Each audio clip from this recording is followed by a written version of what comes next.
All right, we are ready for problem string number 9. So opening up my number corner book, I am looking for page A9, kind of towards that middle back part of my number corner book. So opening to that workspace and putting today's date down there and ready to go. We're going to be looking at some fractions where we're subtracting with them. So thinking about some different models we've used. We've used clocks, we've used money, we've used double number lines, we've used ratio tables. So thinking about what's going to work best for you to solve that problem. As we go through solving it and then thinking about how you could have solved it with maybe a different model as well. So let's go ahead and get started. All right, for our first problem, we're going to write down 2/3 minus 5/12. So if I take my pen here and I am going to write in my notebook, in my Bridges book, 2/3 minus 5/12. Maybe you're noticing right away that, hey, clocks work really well for that. I see Mrs. Ellison has some clocks on there. Otherwise, choose a different method and go ahead and solve. All right. Mrs. Ellison decided that, hey, since there's clocks here, she's going to go ahead and model that with clocks. There are my 2/3, and I'm going to be subtracting off 5/12. And I know that each one of these is 12 pieces, so that's 1, 2, 3, 4, 5. There are my 5/12, so I can subtract that off. Now, when I do that, I'm kind of comparing where those two things overlap. So if I think about where that 2/3 goes to, it's this whole section here.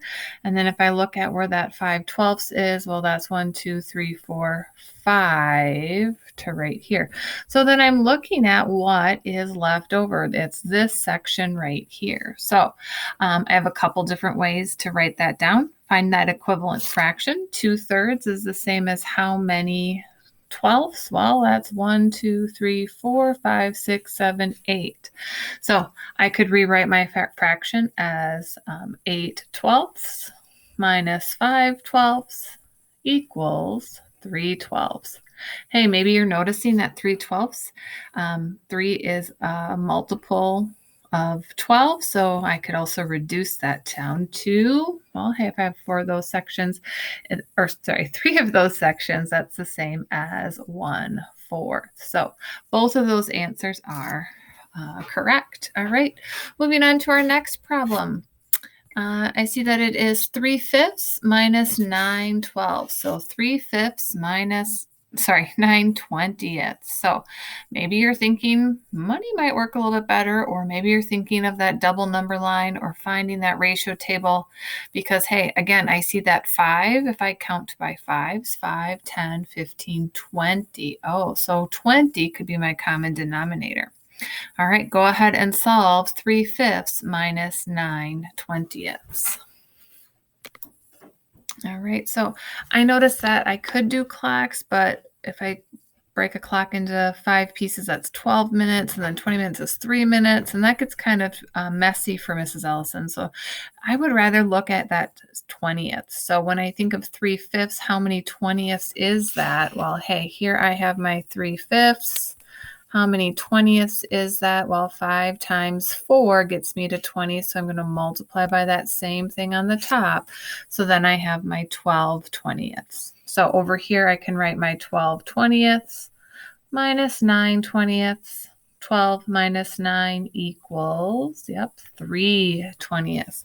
If I count by 3s, I don't count to 20, so I know that that is in simplest form. I can't reduce that at all. So 3 20ths is my final answer. Again, I said I could do this with clocks. 3 times 12 is 24 60ths. 9 times 3 is 27 60ths. So I could go ahead and subtract that and say that I have 9 60ths. That can be reduced. All of those are divisible by 3, so I ended up back at 3 20ths. I could have also thought about money. Well, 1/5 of a dollar is 20 cents, so 20 times 3 is 60 hundredths minus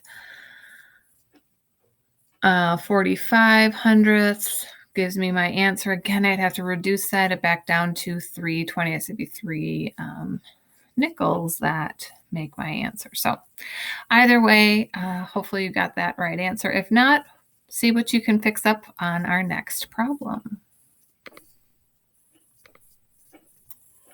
All right, so our next problem is 9/10 minus 3/5. Writing that in your number corner book, 9/10 minus 3/5. Maybe you're thinking about money. 90 cents out of 100 is the same as 9/10.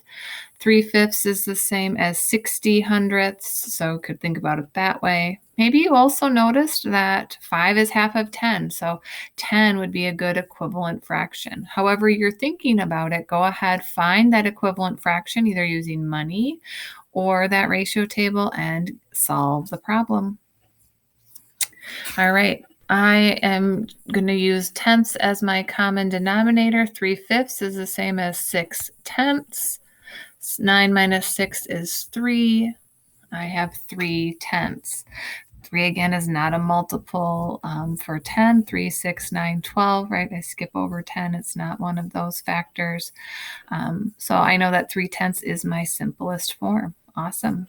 All right, let's go ahead and try another one. If I have 5/4 minus 19/20, how much do I have? All right, go ahead and give that one a try. Again, maybe money is something that's popping out to you because it would work for that. And maybe you're also, again, noticing if I count by fours, I count 20. So 20 might be another good common denominator to use. All right, Mrs. Ellison is writing her 5/4 minus 19/20. Just like I said before, 20th seems like a good idea. So if I count by fours, 4, 8, 12, 16, 20. Okay, it takes 5 fours to get to 20. So I have 25/20 minus 19. Oopsies, moving myself. There we go. Minus 19/20. Well, 25 minus 19 is 6. Ooh, 6/20. Both of those are even numbers, so I know that I can cut them both in half. 6 is 3, and then 20 is 10, so I end up with 3/10.